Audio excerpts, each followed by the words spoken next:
பொதுவாக வந்து பார்த்தீங்கன்னா தமிழ்நாட்டில் திமுக அதிமுக ரெண்டு கட்சி தான் மாறி மாறி ஆட்சி பண்ணியிருக்கு. இந்த கட்சியில் கலாவண்டுட்டு இந்த கட்சிக்கு வரலாம், இந்த கட்சியில் கலாவண்டுட்டு இந்த கட்சிக்கு வரலாம். ரெண்டு கட்சியிலையுமே ரெண்டு வாஷிங் மிஷின் வச்சுருப்பாங்க. அந்த மிஷினில் போட்டு ஒரு சுற்றுனாங்கன்னா அவங்க தூய்மையாகிடுவாங்க. அப்புறமா மாவட்ட செயலாளர், அப்புறம் மந்திரி, யாருக்கிட்ட களவாண்ட பணம் அதிகமாக இருக்கோ அவங்களுக்கு என்ன பொறுப்பு கொடுக்கணுமோ அந்த பொறுப்பை வந்து கொடுத்துருவாங்க. நிரந்தரமாக அவங்களுக்கெல்லாம் எந்த கொள்கை கோட்பாடு அதெல்லாம் ஒன்றுமே கிடையாது. ஒன்றே ஒன்று தான், பணம். அப்படி இருக்கும். இந்த தீய சக்திகளுக்கு மாற்றா ஒரு தூய சக்தி ஒன்று தமிழ்நாட்டில் உருவாச்சு. ரொம்ப சூப்பராக இருக்க அப்படின்னு பார்த்தா அது வந்து என்னடான்னு பார்த்தா அது பர்மா பஜாரில் கடையெல்லாம் இருக்கு பாருங்க. அங்கே போனீங்கன்னா போனி பண்ணாமல் விடவே மாட்டாங்க. நீங்கள் ஒரு கடையில் போய் இப்படி எட்டி பார்த்தீங்கன்னா அவ்வளோதான், போனி பண்ணாமல் விட மாட்டாங்க. அண்ணா திமுகலேருந்து வர்றியா, இந்த பாரு எம்ஜிஆர். திமுகலேருந்து வர்றியா, இந்த பாரு அண்ணா. காங்கிரஸ்லேருந்து வர்றியா, இங்கே பாரு காமராஜர் அப்படின்னு சொல்லி இருக்கிற எல்லா தலைவர்களையும் கூப்பிட்டு பின்னாடி வச்சுக்கிட்டு பர்மா பஜார் கடை மாதிரி, அதாவது இந்த ஃப்ரூட் மிக்சர்னுவாங்க தெரியுமா, ஃப்ரூட் மிக்சர் கட்சி. அதாவது அழுகி போன படத்தெல்லாம் எடுத்து அப்படி கொஞ்சம் ஆப்பிள், கொஞ்சம் ஆரஞ்சு, கொஞ்சம் எல்லா பழத்தையும் ஒன்றா, அழுகி போன பழத்தெல்லாம் ஒன்றா போட்டு கலக்கி கொடுப்பாங்கல்ல, அந்த மாதிரி கலக்கி கொடுக்குற ஒரு ஃப்ரூட் மிக்சர் கட்சி. போய் செஞ்சாச்சி கோட்டையை பிடிப்பீங்கன்னு பார்த்தா போய் செங்கோட்டையனை பிடிச்சிட்டு வந்து நிற்கிறீங்க. நாங்கள் என்ன பண்ணுறது சொல்லுங்கள் பாப்பா. அதே மாதிரி இப்போ திமுகவில் இப்போ சேரணும்னா ஒரு கருப்பு சிவப்பு வேட்டி, பிஜேபியில் சேரணும்னா ஒரு காவி வேட்டி, காங்கிரஸில் சேரணும்னா ஒரு கதர் வேட்டி, அண்ணா திமுகவில் சேரணும்னா கருப்பு சிவப்புக்கு நடுவில் ஒரு வெள்ளை, இது சேர்ந்துடலாம். வேட்டியை வந்து மாற்றி கட்டினா போதும், யார் வேணாலும் எங்கிட்டு வேணாலும் மாறி போய்க்கலாம். ஆனால் நாம் தமிழர் கட்சிக்கு வரணும்னு வச்சுங்க, தமிழ் தாய் வாழ்க, தலைவர் பிரபாகரன் வாழ்க, இலக்கு ஒன்றுதான், இனத்தின் விடுதலை அப்படிங்கிறத முதல்ல நீங்க புரிஞ்சுக்கிறணும். திமுகவுக்கு தாமிரபரணி படுகொலை, அண்ணா திமுகவுக்கு தூத்துக்குடி படுகொலை, அதே மாதிரி பிஜேபிக்கு குஜராத் படுகொலை, காங்கிரசுக்கு தமிழ் ஈழ படுகொலை, நம்ம புதிய சக்திக்கு கரூர் கொடுந்துயரம். இதையெல்லாம் தட்டி கேட்கிற கட்சி எங்கள் கட்சி, நாம் தமிழர் கட்சி.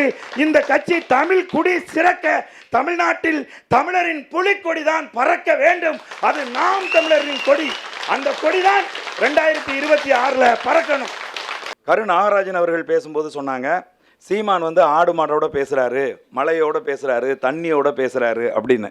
இல்லைன்னா இந்த நூற்றாண்டில் இருக்கிற பெரும் துயரம், உலகம் சந்தித்து கொண்டிருக்கக்கூடிய பெரும் துயரம், இயற்கையோடு மனிதனுக்கு இருக்கக்கூடிய போர். இன்னைக்கு வந்து பாத்தீங்கன்னா மலைகளை யாரு வெட்டி விற்கிறா? அண்ணா திமுக காரர்கள், திமுக காரர்கள். மணலை அள்ளி யார் விற்கிறா? அண்ணா திமுக காரர்கள், திமுக காரர்கள். கள்ளச்சாராயம் யார் காய்ச்சறா? அண்ணா திமுக காரர்கள், திமுக காரர்கள். சாராய கடையை யார் நடத்துறா? அண்ணா திமுக காரர்கள், திமுக காரர்கள். அதனாலதான் இவங்க மணலை வெட்டி அள்ளி விற்கும் போது இவங்க போராட மாட்டாங்க எதிர்த்து, இவங்க மலையை வெட்டி விற்கும் போது இவங்க போராட மாட்டாங்க. இவற்றையெல்லாம் எதிர்த்து போராடி கொண்டிருக்கக்கூடிய ஒரு கட்சி நாம் தமிழர் கட்சி. ஏன் மழை இல்லை? மழை இல்லை என்று சொன்னால் மேகத்தில் இருக்கக்கூடிய மழையை அறுவடை செய்ய முடியாது. மழை பெய்யலைன்னா புல்லு பூண்டு புழு பூச்சி எதுவும் இந்த நிலத்தில் இருக்காது, இந்த பூமியில் இருக்காது. பூமி செத்து போகும். பூமி செத்தா மனுஷனும் செத்து போவான். அதனாலதான் அண்ணன் மலைகளுக்காக பேசுகிறார். மாடுகளோடு பேசலையா? மாடுகளுக்கு மேய்ச்சல் நிலம் வேணும். நீங்க மேய்ச்சல் நிலத்தை தடுத்து வச்சிருக்கீங்க. இன்றைக்கு ஐநா மன்றத்தில் 2026 தீம் என்ன தெரியுமா? மேய்ச்சல் நில பாதுகாப்பு. அதெல்லாம் தெரிஞ்சுக்கிட்டு வந்து மாட்டையா கூட்டி வச்சு மாட்டுடைய பேசினாரு. மனிதர்களிடம் தான் சொல்லுகின்றார். மேய்ச்சல் நிலங்களின் முக்கியத்துவம் குறித்து சொல்லுகிறார். ஒன்று ஊழல் கட்சி, இன்னொன்று வாரிசு அரசியல் கட்சி. இந்த ரெண்டு கட்சிகளுக்கும் மக்கள் நலன் மீது எந்த அக்கறையும் இல்லை. இன்னைக்கு தமிழ்நாடு மாறுவாடு கடையில் அடமானம் வைக்கப்பட்டிருக்கு. எடப்பாடி அவர்கள் விட்டுட்டு போகும்போது 4.5 லட்சம் கடன் வச்சுட்டு போனாரு.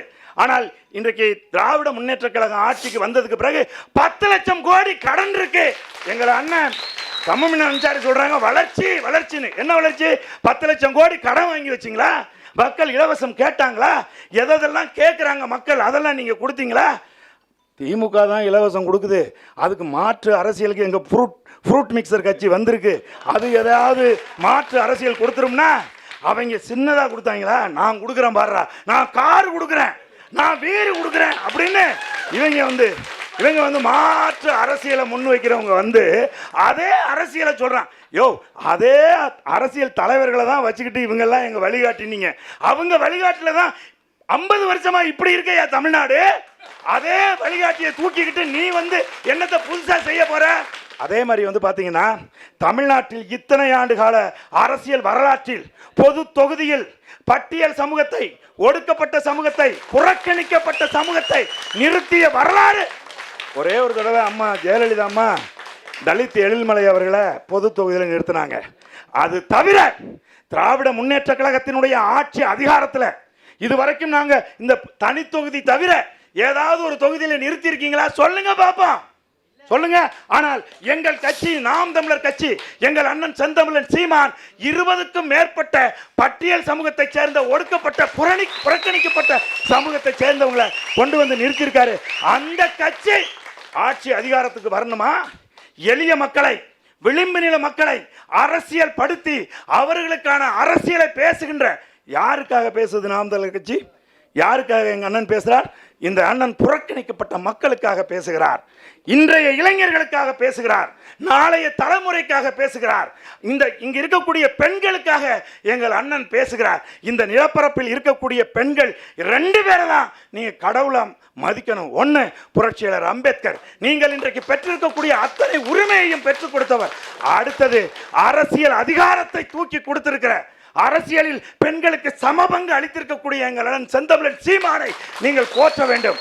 அப்படின்னு சொன்னா யாரு எந்த கொடி கோட்டையில பறக்கணும், யாரு ஆட்சி அதிகாரத்துக்கு வரணும்? நீங்க நல்லா யோசிச்சு பாருங்க.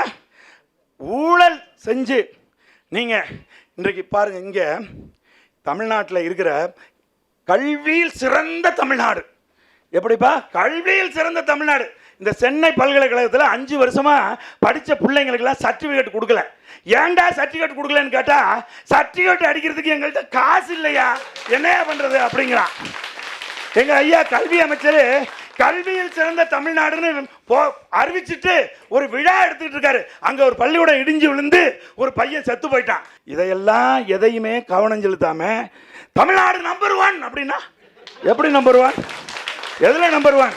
கடனை வாங்கி வச்சதுல நம்பர் 1. வேற அது தவிர எதுல நம்பர் 1 கேட்குறேன். அதனால இந்த தூய்மை பணியாளர்கள் பாருங்க, இன்னைக்கு வரைக்கும் போராடிட்டு இருக்காங்க. இவங்களுக்கெல்லாம் பேசுறதுக்கு என்ன அருகதை இருக்குன்னு தெரியல எனக்கு. நாம் தமிழர் கட்சி ஆட்சி அதிகாரத்துக்கு வந்தால் இந்த மக்களுக்காக, இந்த மக்களின் நலனுக்காக களத்தில் இறங்கி நிற்கும், இந்த மக்களுக்காக போராடும். நாம் தமிழர் கட்சியினுடைய ஆட்சி அதிகாரத்தில் யாராவது போராடினா தலைமையே போய் என்ன பிரச்சனை, உங்க பிரச்சனை அப்படின்னு நேரடியா களம் இறங்கி போய் கேட்கும். ஏன்னா இந்த கட்சி எளிய மக்களுக்கான கட்சி. இந்த புலிக்கொடி எங்களுடைய முன்னோர்கள், என் பாட்டை முப்பாட்டை ஏற்றின கொடியா தமிழ்நாட்டில் புலிக்கொடி. அந்த கொடி எங்க தலைவர், தேசிய தலைவர் மேதகு பிரபாகரன் அமைத்த ஈழத்தில் பறந்த கொடி, அந்த புலிக்கொடி. அந்த கொடிதான், அந்த கொடி நாம் தமிழர் கட்சியின் கொடி. அந்த கொடிதான் தமிழ்நாட்டில் பறக்கணும். அப்பதான் தமிழ்நாடு இந்த திராவிட கட்சிகளின் பிடியில் சிக்கி இருக்கு, 50 வருஷமா சிக்கி இருக்கு. இதை மீட்கணும். மீட்டு தமிழர்களுக்கு ஒரு முழுமையான அரசியல் அப்படின்னா என்ன அப்படிங்கிறத அவர்களுக்கு நாங்கள் காட்ட வேண்டும். அதற்கான பெரும் வாய்ப்பு ரொம்ப தூரத்தில் இல்லை, 2026 சட்டமன்ற தேர்தலில் இருக்கிறது. அதில் நாம் தமிழர் கட்சி உறுதியாக வெல்லும். கோட்டையில் நாம் தமிழர் கட்சியினுடைய புலிக்கொடி பறக்கும். நன்றி, வணக்கம்.